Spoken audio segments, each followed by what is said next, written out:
이 종목은 대체 왜 이럴까요? 화제가 된 종목들 정리하겠습니다. 현대차 그룹주 먼저 열어볼까요?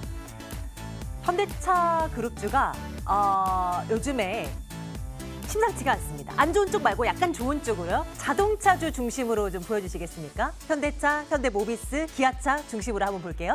자, 현대차는 사실 오늘 보합에서 등락 거듭하는 정도이긴 합니다만 수급이 기관 쪽에서 엄청 들어오고 있고요. 현대모비스는 외국인 기관 할 거 없이 그냥 막 사는 모습 나타납니다. 주가도 제일 두드러지죠? 5% 가까운 상승 기록하고 있고 기아차도 흐름 괜찮네요. 저가 매수 메리트 있고요. 신차 기대감 있고요. 그리고 여기에 수소차 관련한 계획 내놓은 거, 이 모든 이슈를 시장에서는 호재로 받아들이는 그런 모습입니다. 앞으로도 한번 눈여겨보도록 하죠. 조선주로 이어가겠습니다. 조선주들도 오늘 뜨겁습니다. 삼성중공업이 8% 넘는 상승이고요. 현대미포조선 오늘 6거래일 연속의 상승입니다. 현대중공업의 경우는 오늘 수주 소식 또 전하고 있고요. 업황이 달라진다는 얘기가 나오더니 최근 들어서 진짜 긍정적인 뉴스들이 참 많이 들려오는 조선주, 앞서서 비중 확대하라는 의견도 한 번 더 새겨듣도록 하겠습니다.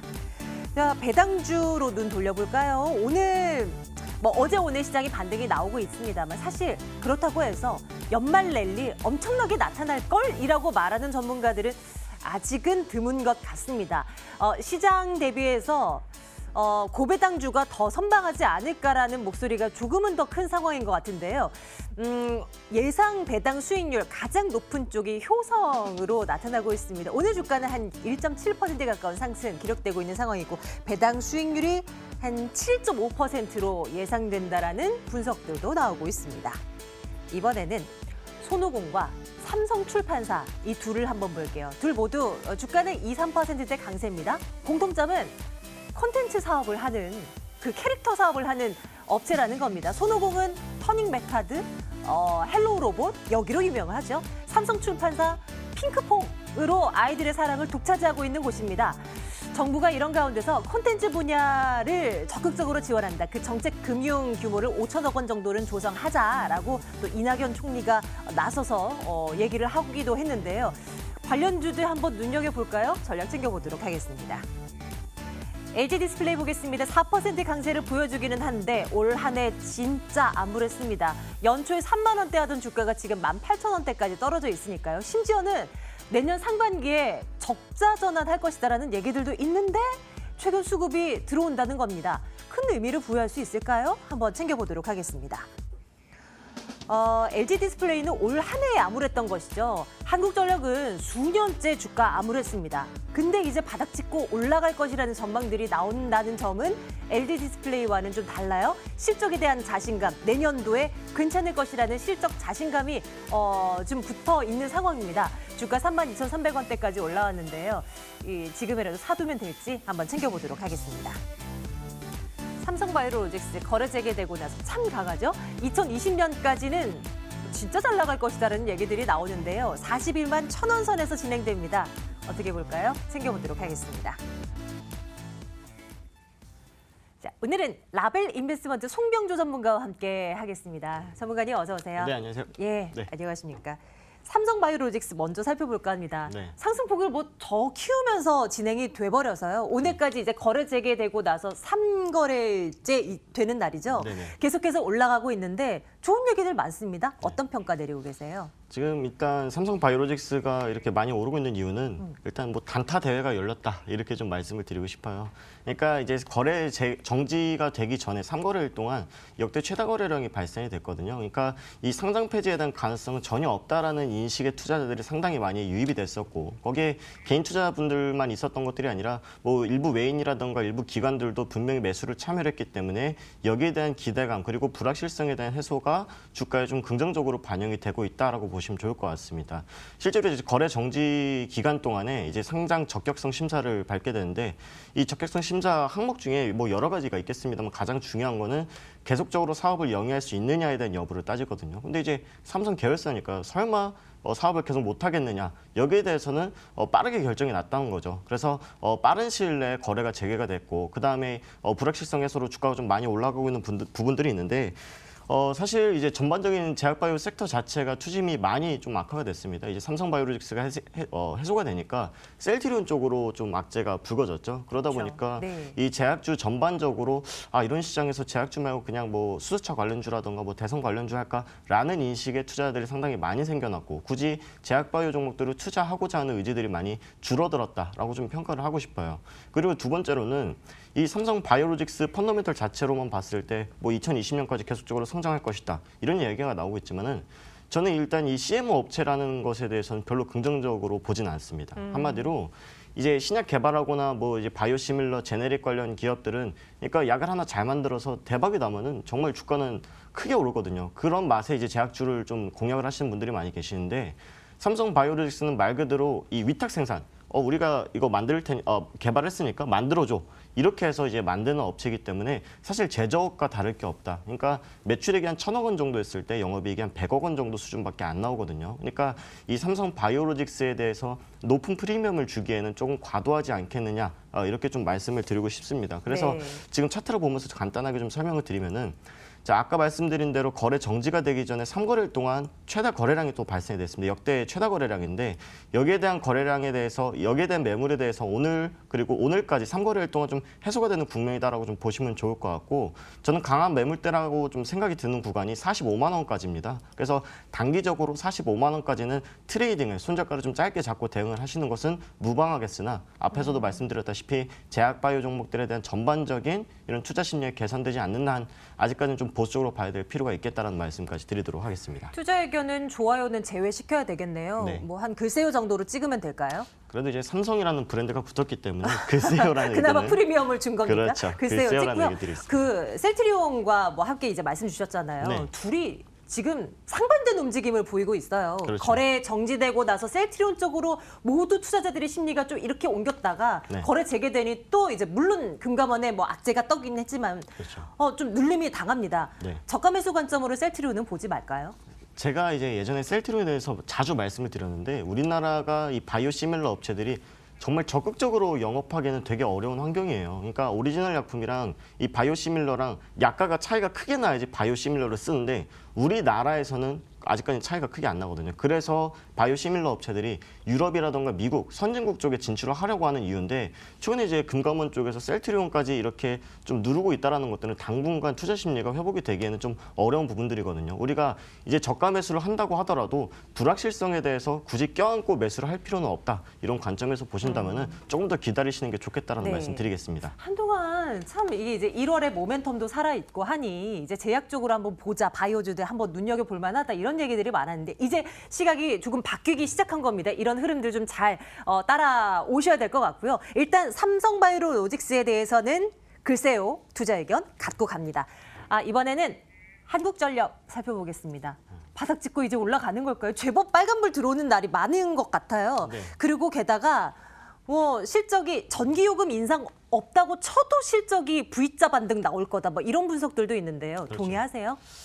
저도 일단 그렇게 보고 있습니다. 이제 전기요금에 대해서 이제 2배 정도 인상을 해야겠다라는 부분들이 야당이 아니라 여당 쪽에서 이야기가 나오고 있거든요. 근데 사실 여름에만 보더라도 전력 예비율에 대해서 계속적으로 지적이 나오고 전기요금에 대해서 계속적으로 여론이 조금 안 좋게 나오다 보니까 내년에 쉽게 인상을 하지는 어려울 수도 있습니다. 근데 이제 앵커님께서 말씀하신 대로 실제로 전기요금을 올리지 않더라도 최근에 이제 원자재 가격에 대한 부담이 상당히 많이 해소가 되고 있는 부분들이거든요.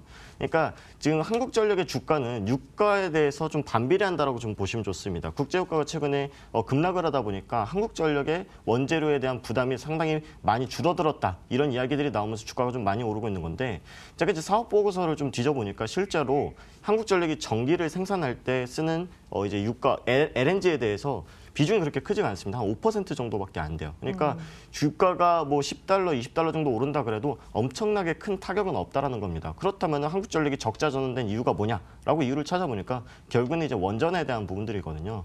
이번 정부 들어서면서 2017년도부터 탈원전에 대한 정책들을 펼쳤고 실제로 원전 가동률을 줄이다 보니까 한국전력에 대한 손실이 상당히 크게 나타났습니다. 그러니까 지금 생산 단가보다 훨씬 더 싸게 전기를 공급하고 있다는 이야기들을 들으셨을 텐데 그만큼 한국전력은 유가보다 이런 원전에 대한 의존도가 상당히 높은 상황이고 한국전력 같은 경우는 계열사라든가 자회사가 많아요. 그중에서 이제 수력 원자력 여기에 대한 자회사를 보면은 이제 원자력 가동률이 한 5%만 증가해도 수자원의 이 영업이익이 12배가 증가를 한다고 합니다. 그만큼 이 원자력에 대한 이 의존도가 상당히 높은 만큼 이 4분기에는 최근에 이제 여론도 상당히 안 좋았기 때문에 원전 가동률을 75%까지 끌어올린다라고 해요. 그래서 이런 부분들 본다라고 했을 때는 불확실성이 많이 해소가 됐고 그리고 너무 많이 빠졌기 때문에 가격적인 메리트까지 충분히 존재하다. 이렇게 좀 말씀을 드리도록 하겠습니다. 차트 한번 볼까요? 네.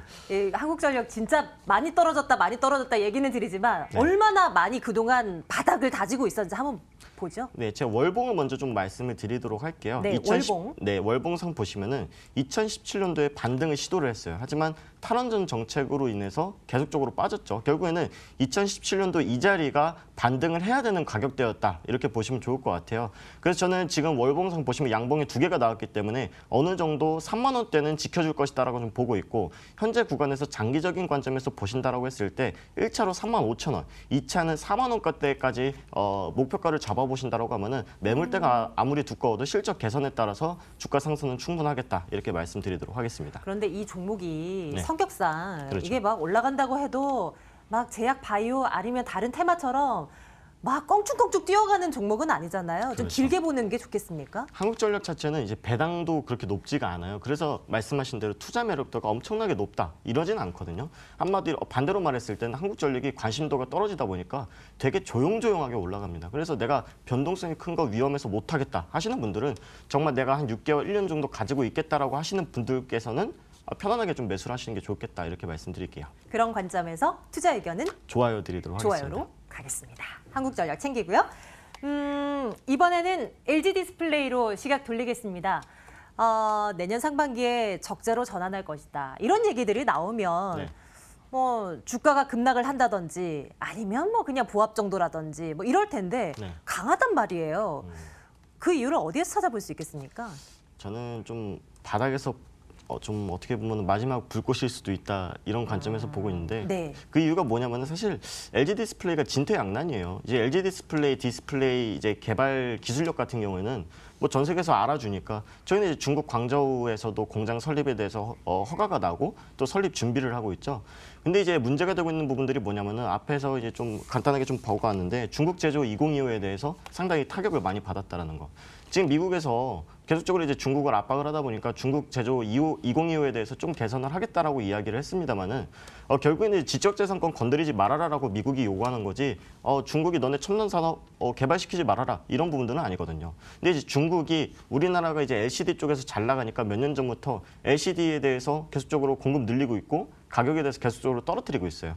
그래서 LG 디스플레이에서 생산하고 있는 대형 LCD 패널에 대해서 가격이 계속 쭉쭉쭉 떨어지고 있습니다. 그래가지고 이제 LG 디스플레이가 전략을 세운 게 뭐냐면은 이제 중국이 계속 따라와주고 LCD에 안 되겠다. OLED 쪽으로 가야겠다라고 마음을 먹은 거거든요. 그래서 OLED 쪽으로 개발을 하고자 해서 이제 LCD 패널까지 포기하고 OLED로 가려고 하니까 애플에 대해서 계속적으로 성장률이 좀 안 좋게 나온다는 전망들이 많이 나오고 있어요. 그러니까 스마트폰 시장 같은 경우에도 우리가 예전처럼 처음 나왔을 때처럼 20%, 30% 성장률을 가져갈 수가 없거든요, 분명히. 그렇죠. 네. 그래서 지금 이미 보급은 많이 되어 있는 상황이고 유일하게 남아있는 모멘텀이 뭐냐라고 했을 때 내년에 폴더블 폰인데 폴더블 폰 우리 앵커님이랑 좀 많이 말씀을 나눠봤지만 사실 많이 판매가 될지는 아직까지는 미지수예요. 우리가 맞아요. IT 제품 1세대에 대해서는 사실 좀 베타 테스트에 대한 개념이 강하다라고 말씀드렸잖아요. 충분히 시행착오도 많이 그렇죠. 겪어야 될 것 같아요. 그래서 이제 여기에 대해서 좀 불확실성이 좀 크고, 그러니까 상방이든 하방이든 아직까지 방향성을 못 잡고 있는 부분들이 바로 LG 디스플레이고, 사실 진퇴양난인 부분들로 봤을 땐 저는 글쎄요라는 의견을 좀 드리고 싶습니다. LG 디스플레이 오늘의 상승에 큰 점수를 부여하기는 어렵습니다. 투자 의견은 글쎄요. 네, 글쎄요로 였었죠? 드리겠습니다. 예, 저희 글쎄요 찍고 다음 쪽으로 눈 빨리 돌릴게요. 이건 어떨까요? 손오공이랑 삼성출판사를 엮어봤는데요. 네. 그러니까 이제 그 캐릭터 관련한 사업을 영위하고 있는 업체들이요. 물론 이 외에도 뭐 여럿 있겠죠. 네. 뭐 정부가 콘텐츠 분야의 정책금융 뭐 돈 엄청 조성하고 이 시장 키워보자라고 얘기를 했다고 하는데 네. 앞으로 눈여겨볼 만한 기업이겠습니까? 저는 특히나 이제 삼성출판사를 좀 좋게 보고 있어요. 삼성출판사. 네, 이쪽 얘기를 그럼 중심으로 한번 해볼게요. 네, 삼성출판사에서 만들었던 이제 상어가족이라는 동요가 이 유튜브에서 100억 뷰 이상, 누적 100억 뷰 이상 찍었다라고 합니다. 이게 중독성 있더라고, 노래가. 그렇죠. 상당히 중독성 있죠. 예. 이게 유아 쪽에서만 그러는 게 아니라 성인들도 상당히 즐겨 부르는 그런 동요가 돼버렸잖아요. 맞아요. 그러니까 정부에서 지금 이 컨텐츠 산업을 키우려고 하는 부분들은 사실 컨텐츠도 무형자산에 대해서 수출이 상당히 많이 이루어지고 있는 부분들이다. 이렇게 좀 보시면 좋을 것 같습니다. 제가 이제 표를 좀 가져와 봤는데 어제 좀 유튜버들에 대해서 좀 조사를 해보니까 유아 컨텐츠를 개발하는 크리에이터 분들의 수입이 상당하더라고요. 지금 표를 좀 화면에 보여주시면은 폼폼 토이즈라고 하는 분의 구독자 수가 600만 명, 연매출이 31억 원, 캐리앤 네. 토이즈가 193만 명, 연매출이 19억. 캐리앤 토이즈?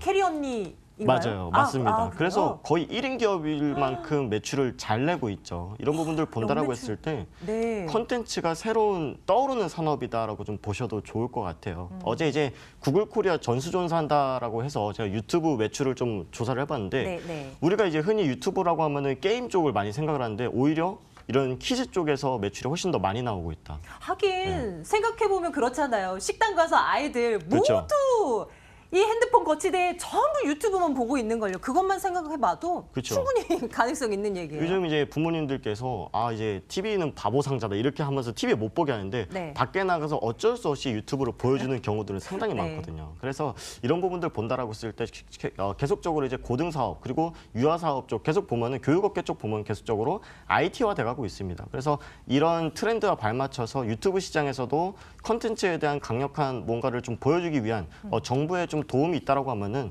이 삼성출판사 같은 기업은 조금 더 성장할 수 있다. 그래서 차트를 보면서 제가 공약을 좀 잡아드린다면은. 근데 이런 네. 스토리 안에 오르긴 올랐어요, 그동안. 한번 보여주세요. 네, 제가 삼성출판사 보면은 네. 지금 9월달 같은 경우에도 상당히 핫했습니다. 저가에서 한 89%의 상승을 좀 보여줬었거든요. 오. 이게 이제 상어가족에 대한 여파라고 좀 보시면 좋을 것 같은데 저는 이게 끝이다라고 좀 보는 게 아니라 기준봉으로 좀 삼아서 보시면 좋을 것 같아요. 네. 지금 이제 상승하기 전에 저가를 좀 기준봉으로 삼아서 N자형 파동이 나올 수 있다는 가능성을 본다라고 하면은 현재 구간에서 충분히 매수를 해도 될 것 같고 기준봉의 한 절반까지는 충분히 상승할 수 있다라는 관점에서 봤을 때 1차 목표가는 15,000원이나 또는 16,000원까지 보시는 것도 충분히 좋겠다는 말씀 드리도록 하겠습니다. 삼성출판사의 차트였고요. 저희는 그럼 이 종목에 대해서 투자 의견을 좋아요로 갈까요? 좋아요 드리도록 하겠습니다. 어느 정도의 상승룸 열려 있다라고 판단하겠습니다. 내일장 탑픽 꼽아주셔야 되는데요. 네. 어떤 걸로 갈까요? 최근에 이제 시장이 되게 불안정하니까 조용조용한 한국전력으로 드리도록 하겠습니다. 한국전력으로 네. 차분히 길게 가져가실 분들 해당 사항입니다. 상승룸 많이 아까 4만 원이라고 하셨던가요? 네, 맞습니다. 눈여겨보도록 하겠습니다. 한국전력 내일장 탑픽으로 꼽고요. 이제 장 마무리 앞두고 있네요. 만기일입니다. 어떻게 마감될까요? 안신 앵커와 함께 하시죠.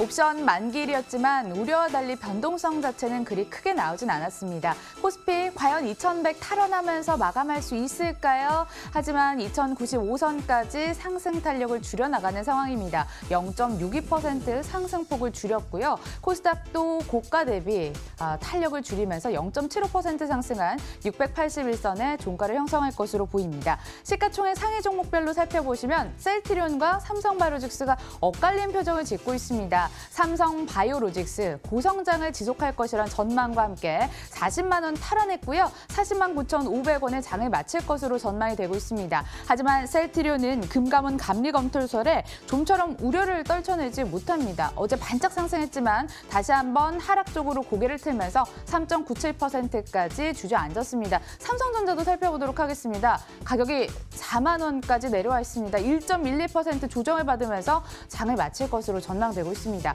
코스닥 시가총액 상단도 함께 살펴보도록 하겠습니다. 셀트리온 헬스케어도 셀트리온처럼 하락 쪽으로 고개를 틀었는데요. 2.28% 조정을 받고 있습니다. 외국인의 매도 압박에 자유로울 수 없고요. 7만 300원까지 가격을 형성하고 있습니다. 다만 신라젠으론 외국인 기관 메이저 수급 주체들의 쌍끌이 매수가 불어넣어지면서 0.87%의 오름세 8만 800원까지 올라왔습니다. 포스코캠텍도 3거래 연속 상승 랠리를 이어가면서 1.89% 오름세, 메디톡스도 비슷한 흐름 보이고 있고요. 1.68% 상승 탄력을 지켜내고 있습니다. 하지만 이 셀트리온 헬스케어처럼 CJENM도 파란불 켜면서 장을 마칠 것으로 전망됩니다. 0.83% 하락 마감을 준비합니다. 호가 살펴봤습니다.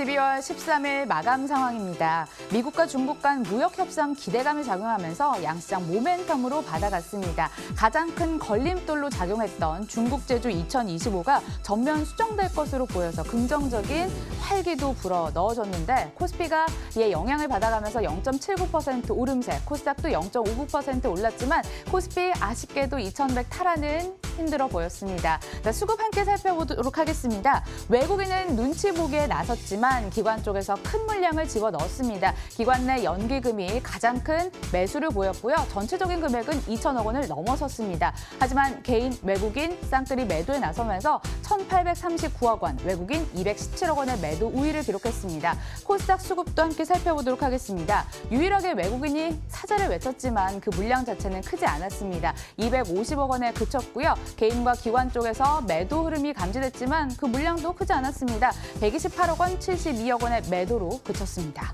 자, 섹터별 흐름도 함께 살펴보도록 하겠습니다. 스마트 팩토리 섹터가 가장 먼저 준비가 돼 있는데요. 정부가 전략 보고에서 2022년까지 스마트 공장 3만 개와 스마트 단지 10개를 조성하겠다는 소식이 긍정적인 호재로 작용하면서 관련 종목들이 급등했습니다. 시스워 상한가 진입하면서 마감을 했고요. TPC 같은 종목의 급등세도 연출이 됐습니다. 다음 섹터 살펴보도록 하겠습니다. 파이프 관련주 준비가 돼 있는데요. 자, 파이프 관련주 함께 살펴보시면 잇따른 온수관 파열 사고 소식이 들려오면서 상승하는 종목들이 있었습니다. 앞서 관련주로 체크를 해드리기도 했는데요. 한국주철관, 동양철관이 다시 한번 부각이 되면서 나란히 5에서 7% 급등세를 보이면서 시장을 마무리했습니다. 마감 상황 함께 돌아봤습니다.